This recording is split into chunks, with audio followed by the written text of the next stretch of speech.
ब्रह्मचर्य बहुत बड़ी हमारी निधि है। ब्रह्मचर्य संपूर्ण विद्याओं को प्रकाशित कर देता है। ब्रह्मचर्य समस्त वैभवों का स्वामी बना देता है। ब्रह्मचर्य समस्त दुर्भाग्य को मिटाकर सौभाग्य प्रदान करता है। ब्रह्मचर्य संपूर्ण उन्नति का बीज है। मन, प्राण तथा ये ब्रह्मचर्य, ये तीनों एक ही है। जिसका ब्रह्मचर्य ठीक रहे, स्थूल प्राण होने लगते हैं। पहचान ऐसे भैंसे की जैसे श्वास निकलती है। जब सोते तो बड़े भारी ऐसे घोटे शोरगुल होता है, स्थूल प्राणों का लक्षण है। जिसका ब्रह्मचर्य ठीक, उसके प्राण सूक्ष्म हो जाते हैं और मन शांत होने लगता है। हम कहते हैं आप ब्रह्मचर्य रह के देखो और नाम जप करो, बड़ी बड़ी विपत्तियों को रौंद के न निकल जाओ। तो हमसे बता, ब्रह्मचर्य वो पावर है जो आपकी सोच को पॉजिटिव करता है। लोग समझ नहीं पा रहे। और ब्रह्मचर्यहीनता जहाँ जैसे जैसे आती जाएगी, आपकी सोच निगेटिव होती चली जाएगी। निगेटिव सोच ही मृत्यु है और पॉजिटिव सोच ही जीवन है। तमोगुण, रजोगुण का विकार, काम, क्रोध, लोभ, मोह, मत्सर, अभिमान, इन शत्रुओं को पराजित करने के लिए, आत्मानंद में स्वराज्य पर स्थित होने के लिए इंद्रियों का संयम, ब्रह्मचर्य अत्यंत आवश्यक है। ब्रह्मचर्य का विमल प्रताप प्रकट होता है। वीरवान बलवान होता है, विद्वान होता है, तपस्वी होता है। ब्रह्मचर्य में अलौकिक अमानुषिक शक्ति जागृत हो जाती है।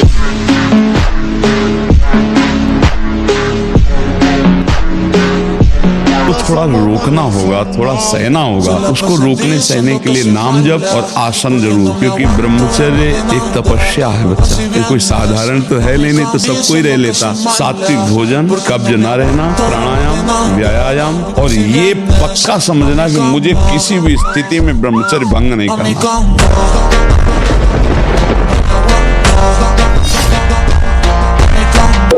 देखो आप थोड़ी देर ब्रह्मचर्य लेकर के देखो, आपके नेत्रों में चमक आ जाएगी, आपके कपोलों पर लावण्य आ जाएगा, आपके हृदय में बिना कुछ किए एक आनंद की लहर सी दौड़ती रहेगी।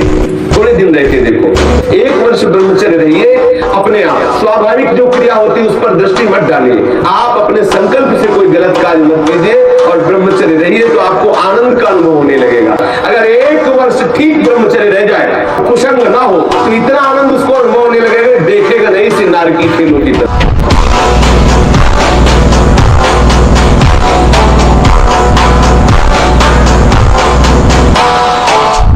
यदि तुम्हें काम अर्थात अपनी कामना की ही पूर्ति करनी तो डट के जपो नाम। देखो क्या नहीं प्राप्त हो जाता है, सब प्राप्त हो जाएगा। जो चाहोगे प्राप्त हो जाएगा, पर डट के जपो। पहले अपने पापों को भस्म करो जो तुम्हें दुख देने के लिए आ रहे हैं, तुम्हारी उन्नति में बाधा पहुंचा रहे, तुम्हें बार बार पराजय का मुख दिखा रहे हो, तुम्हारे कर्म है, उनको पहले भस्म करो नाम जप से। ये अखंड वीर्य धारण करने वाला कोई मनुष्य नहीं है, वो साक्षात देव हो जाता है, भगवत स्वरूप हो जाता है। वो मनुष्य धरा से ऊपर उठ जाता है, उसमें दिव्यता आ जाती है, देव दिव्यता आ जाती है। कोई भी ऐसी सिद्धि नहीं जो ब्रह्मचारी को प्राप्त नहीं। ब्रह्मचर्य रहा जाता है तो उसको सुविधा माया देती है ब्रह्मचर्य नष्ट करने की। ये बैठालना चाहिए। जैसे आप नियम लिए कि मैं आजीवन ब्रह्मचारी रहूंगा, तो आपको पक्की सुविधा एक समय आएगी कि आप आराम से भोग लीजिए। कोई निगेटिव नहीं, कोई नकारात्मक सोच भी नहीं आएगी। आप उसको स्वीकार करें, क्योंकि आपके व्रत को भंग करने के लिए माया ऐसी सुविधा देगी। मुख प्रसन्न तन तेज विराजा, यह है ब्रह्मचर्यम चरंती भगवत आराधन संपन्न उपासक का। जैसे आग में पैर रखते हुए कोई चले तो कैसे चलेगा, ऐसे ही ब्रह्मचारी की पहचान है। इतनी स्फूर्ति उसके अंदर होती, जैसे आग में चलने वाला पूरा पैर नहीं रख पाएगा, अगला कदम रख देगा क्योंकि ताप लग रहा है। ऐसे उसकी स्फूर्ति होती पैरों में।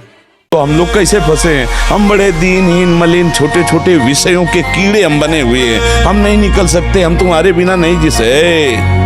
अपने स्वरूप में आ, अभी सावधान हो जाओगे तो सब तुम्हारे गुलाम हो जाएंगे। सब तुम्हारे गुलाम, अभी तुमको सब गुलाम बनाए हुए थे, अब तू बादशाही कर। जाहिल चाहिए कबों कर तुम संसार से।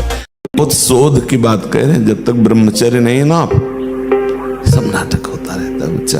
थोड़ी देर में सो जाना, थोड़ी देर में सब चेहरे बुझे हुए, काहे अंदर कई प्रश्न उत्तर, अंदर कई वासनाएं, जो धारणा करने की सामर्थ्य सुना और एकदम वो ब्रह्मचर्य में होती है।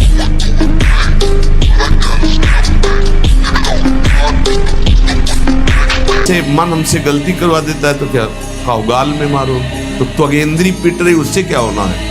इसको कैसे मारा जाए? इसको ऐसे मारा जाता है, ऐसे जैसे बुला जाऊं, भैया आज हमारा पेट दर्द कर रहा है, वो कहेगा नहीं, कहो नहीं नहीं बिल्कुल नहीं कहेंगे। वो जो मन को पीड़ा हो रही है, अब वो पिटाई हो रही है। साधक मन को बहुत दुलार करता, पीट नहीं पाता।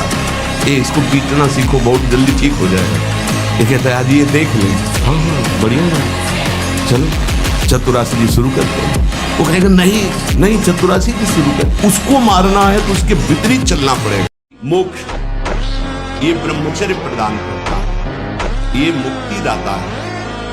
वीर्य बहुत ही अनमोल वस्तु है जो पैसे से किसी भी तरह खरीदी नहीं जा सकती। इसी के बल से आप देवता बन सकते हैं, इसी के बल से आप ब्रह्मा बन सकते हैं, इसी के बल से आप ब्रह्म स्वरूप होकर मुक्त हो सकते हैं। और पुष्टता जिसे बल कहते हैं, वो तुम्हारे वीर्य में होती है। जिसको तुम खिलवाड़ समझते हो, वो खिलवाड़ नहीं, तुम्हारी जीवनी शक्ति है। यदि संयम से ब्रह्मचर्य से रहो तो ना उतनी घी में ताकत है, ना दूध में ताकत है, ना किसी भी पदार्थ में ताकत जो तुम्हारे ब्रह्मचर्य में ताकत है। का पालन कीजिए, ब्रह्मचारी बनिए। और हनुमान जी के पास एक ही पावर है, ब्रह्मचर्य। सबसे बड़ी पावर ब्रह्मचर्य की, तेज। ब्रह्मचर्य से तेज आता है, वाणी में ओज आता है, आकर्षण है। ब्रह्मचर्य ही महान सामर्थ्य, परम पुरुषार्थ, भगवत प्राप्ति का प्रबल साधन है। परम सुख का, परम शांति का, परम स्मृति का, महान धृति का ये प्रधान साधन ब्रह्मचर्य है।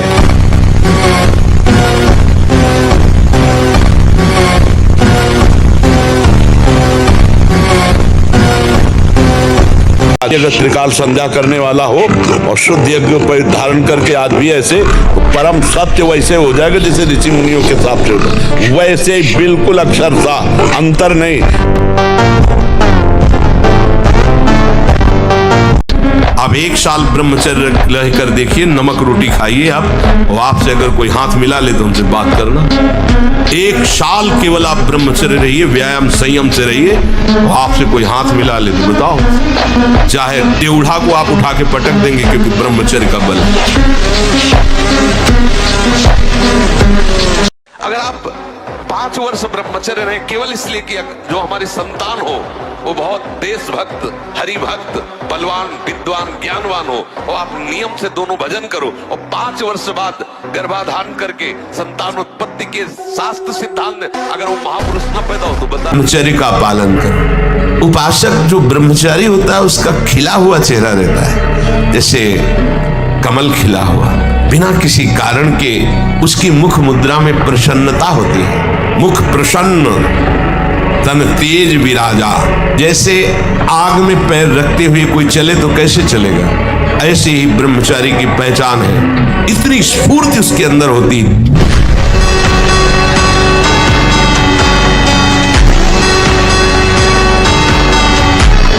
ब्रह्मचारी मतलब आग, ब्रह्मचर्य मतलब आग, आप सच्ची समझो आग। पैर ऐसे पड़े जैसे आग में पैर पड़ते। आग में पैर कैसे पड़ते हैं? ऐसे ब्रह्मचारी चलता है। ये क्या है? जैसे गिलहरी नहीं एकदम चिलचिलाती भागती है, ऐसे ब्रह्मचर्य का जीवन होता है। पता नहीं तुम लोगों को बातें समझ में क्यों नहीं आ रही। और ब्रह्मचारी के नेत्र नेत्र बोलते हैं, जैसे जंगली सिंह के नेत्र हैं, ऐसे ब्रह्मचारी के नेत्र होते। उसके नेत्र में एक पावर होता है, एक दबाव पक्ष होता है। वो जिस पर नेत्र डाले तो एक बार झुक जाए सामने वाले के लिए। ब्रह्मचर्य का ऐसा पावर। ये विषय की शक्ति महान है, ये ज्ञानी भक्त और विद्वान सभी के हृदय में क्षोभ पैदा कर देती है। सावधान रहो, विषय का सानिध्य ही बर्दाश्त मत करो। विषयों का सानिध्य ही बर्दाश्त मत करो, कभी भी भ्रष्ट हो सकते हो। विषय चिंतन मत स्वीकार करो। जो इंद्रियारामी है, विषयी है, ऐसों का संग त्याग कर दो, अनासक्त रहो। मैं सिद्धांत की बात कहता हूं, तुम विषय से कभी हारना नहीं, हर वक्त विषय पर विजय पाने के लिए उत्साहित रहो। गिर भी जाओ तो भी खड़े होकर के वीर बनो, उसे जीतो। कुछ नहीं बन रहा, आपके अंदर गंदी गंदी बातें आ रही, आने दीजिए। गंदी चेष्टा जितना तुम में भगवान ने बुद्धि बल दिया है, उसको रोकिए और धाम का आश्रय लीजिए, धाम में पड़े रहिए। या आप बाहर हैं तो नाम का आश्रय लेकर के नाम में डटे रहिए, रटिए तोते की तरह। मन लगे ना लगे, स्वाद आवे ना आवे, आनंद आवे ना आवे, सुधार हो ना हो, गति बने ना बने, तुम इन बातों को छोड़ो। केवल बात हमारी ये मान लो, राधा राधा राधा, फिर देख लो आपको क्या प्राप्त होता है। कितना कीमती समय मिला है, आप समझ नहीं पा रहे हैं, आप समझ नहीं पा रहे, पछताना पड़ेगा बाद में। रगड़ो, इस शरीर को रगड़ो। हाथ में माला है या काउंटर, टहल रहे हैं, जब नींद आ रही टहल रहे हैं, सिर्फ 4-5 घंटे शयन के लिए दीजिए। क्या कर पाओगे आगे? यही अवस्थाएं हैं, नवयुवक अवस्था। इसी पर विजय प्राप्त करो, नींद आदि पर। जिद्दी स्वभाव, परमार्थ के पथिक का जिद्दी स्वभाव, आराम त्यागी स्वभाव। और शरीर को जैसा बना लो प्रभु वैसे ही है, इसमें जड़ है, कोई अंतर नहीं पड़ता है। ये घी, रबड़ी, रसगुल्ला, दूध और ये बादाम, पिस्ता गृहस्थों के लिए बने, भगवत मार्ग के पथिकों के लिए नहीं। उनके लिए नाम रूपी बल और ब्रह्मचर्य का महान ताकत, एक अद्भुत बल, एक अद्भुत उत्साह, एक अद्भुत तेज बना रहता। बादाम में थोड़ी है, हलवा में थोड़ी है। तुम्हें शक्ति चाहिए, हम कह रहे हैं ऐसा करके देखो, ना मिले तो हमें बताना आगे। कोई गंदा भोजन मत करना, पराई बहन बेटियों के प्रति दोष दृष्टि बेविचार मत करना, मांस मत खाना, जुआ मत खेलना, चोरी मत करना। ये बड़ी माया प्रवीण है कि प्रभु के स्थान में कोई वस्तु व्यक्ति स्थान भेज सकती हो, कोई भी। पर आपकी चतुरता इसी में कि प्रभु के स्थान में केवल प्रभु रहने चाहिए। ये आप देख लीजिए, इसकी पहचान है कि जब वो प्रभु से बढ़कर कोई वस्तु बना के माया भेजेगी तो प्रभु को भूल जाओगे आप। आपकी दृष्टि में जहां प्रभु से बढ़कर हुई तहां प्रभु को भूल जाओगे। प्रभु को भूल गए तो अभी आपकी भक्ति बहुत ही कमजोर है। अगर आप ब्रह्मचर्य नहीं है तो ये मत करो। इसकी क्षमता केवल ब्रह्मचारी की है। इसे त्राटक क्रिया कहते हैं। इससे मन बहुत जल्दी वश में होता है, बहुत जल्दी। ये बिल्कुल इसका तो देखा है। और ऐसा एकाग्र पुरुष जो संकल्प करेगा वही हो जाएगा, उसकी क्षमता के अनुसार।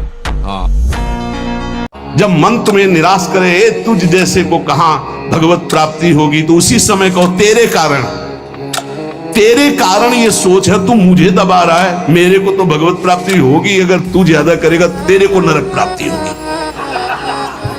डरवाना सीखो, वो तुम्हें डरवा रहा है। भैया अगर नहीं हम ये युक्तियां नहीं सीखोगे तो डिप्रेशन में पहुंचा देगा। इसको अपने शासन में लाना सीखो। ये कुछ नहीं, ये बच्चों को जैसे भेड़िया डरवाता है ऐसे डरवाता है। अगर तुम विवेकवान हो जाओ तो डर कर ये बिल्कुल पूंछ दबा के बैठ जाएगा। जहां कहीं ये उल्टा आपको ले जाने के लिए करे, बस इसकी सुनना नहीं, बिल्कुल इसके विरोध में हो जाना। ये बड़ा बलवान है पर तुमसे बड़ा नहीं।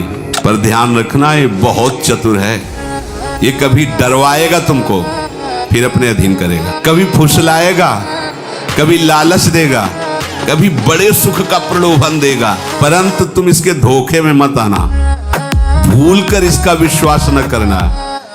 अपनी हिम्मत टूटने न पावे, लड़ने में कमी न होने पावे।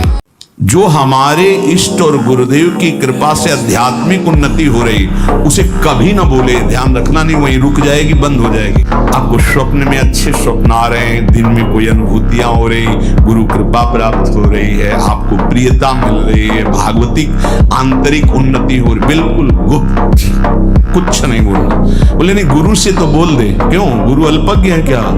तुम बाजार से लाए स्थिति, गुरु ने दी है, उनको बताने की जरूरत क्या है? ना गुरुदेव से कहनी है ना किसी से। सर्व तो भाव, एक बार पूरा भार प्रभु के ऊपर डाल दो।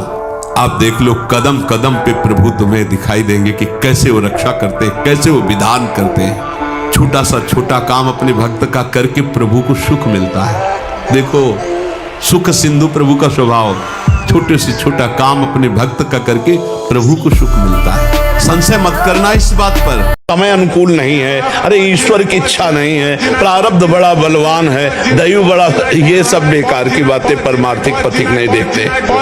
नियम लिया, निष्ठा ली, प्राण दे देंगे लेकिन बढ़ेंगे। ये वीर बहादुरों का मार्ग है, समझ रहे ना? हाँ, यमराज ने कहा देखो तुम्हें आज के बाद बता देते हैं, भूल से भी जिसने भगवान का नाम उच्चारण किया हो उसके समीप मत चले जाना, नहीं तो अपराध बन जाएगा मेरे स्वामी का। जिनकी जीभ नाम नहीं जप करती, जिनके कान भगवान की चर्चा नहीं सुनते, जिनका चित्त भगवान का चिंतन नहीं करता, जिनका सिर एक बार भी भगवान के श्री विग्रह या संतों के सामने झुका नहीं, ऐसे लोगों को यमपास में बांधकर पीटते हुए मेरे सामने लाओ। लेकिन जिनका सिर एक बार भी संत या भगवद अर्चा विग्रह के सामने झुक गया है, जिह्वा से नाम, कानों से भगवान के गुणों को सुना, भूल कर उनके पास मत पहुंच जाना। रौंद दूंगा प्रतिकूलता को। तो अनुकूलता ही अनुकूलता है। अनुकूलता की मांग करोगे तो प्रतिकूलता में दुख होगा, मान की मांग करोगे तो अपमान में रोगे, जीत की मांग करोगे तो हार में उदास हो जाओगे। नहीं, हर परिस्थिति को रौंदता हुआ मैं आगे बढ़ूंगा, वही सच्चा विजयी होता है। मुझे गलत आचरण नहीं करना, मर सकता हूँ, गलत आचरण नहीं कर सकता, मैं गलत मार्ग में नहीं जा सकता, भले खड़ा रहूं यहीं। अगले जन्म में हमें रास्ता मिलेगा तो चलूंगा, पर मैं पीछे नहीं हटूंगा। यदि आप सावधान नहीं रहे, हमारे इशारे को नहीं समझे, तो ना परमार्थ के लायक रहोगे ना व्यवहार के लायक रहोगे। जो नियम संयम का त्यागी और भ्रष्ट आचरण वाला होता है, उसकी कभी दिनचर्या एक जैसी हो ही नहीं सकती। वो किसी भी शास्त्र या गुरुदेव या संत की आज्ञा पर बहुत समय तक टिका रहे, ऐसा हो ही नहीं सकता। एक जैसी दिनचर्या और शास्त्र और गुरु आज्ञा पर चलने वाला वही उपासक होगा जो भ्रष्ट आचरण नहीं करता। तो हिम्मत करके पूछा गुरुजनों से तो अपनी बात, महाराज जी पूर्ण ब्रह्मचर्य रहने में कई ऐसे साधकों में परस्पर वार्ता को कहते स्वप्न दोष हो जाता है, तो हम कैसे अखंड ब्रह्मचारी माने जाएंगे? महाराज ने वचन बोले, यदि आप कोई कुचेष्टा नहीं करते और कुछ काल के बाद ऐसा होता है आपने स्वप्न में भी कोई गंदे दृश्य या गंदी भावना नहीं देखी, स्वाभाविक आप जगे ऐसा, तो बोले जैसे उफान आती है किसी वस्तु में, वो वास्तविक जो ब्रह्मचर्य जो संतानोत्पत्ति वाला वो नहीं निकलता है, उसके ऊपरी भाग का, उससे कोई हानि नहीं होती। यदि आपने कुचेष्टा पहले से अभ्यास की है और आपका स्वप्न में गलत संकल्प बन गया है, फिर वो वैसा माना जाएगा। इसलिए संकल्प का त्याग करे, कभी कुचेष्टा न करे। स्वाभाविक कभी खान पान बिगड़ गया या कभी स्वाभाविक ऐसे अधिक श्रम अधिक थक जाने से ऐसा हुआ, तो बोले वो ब्रह्मचर्य खंडन नहीं माना जाता, ऐसा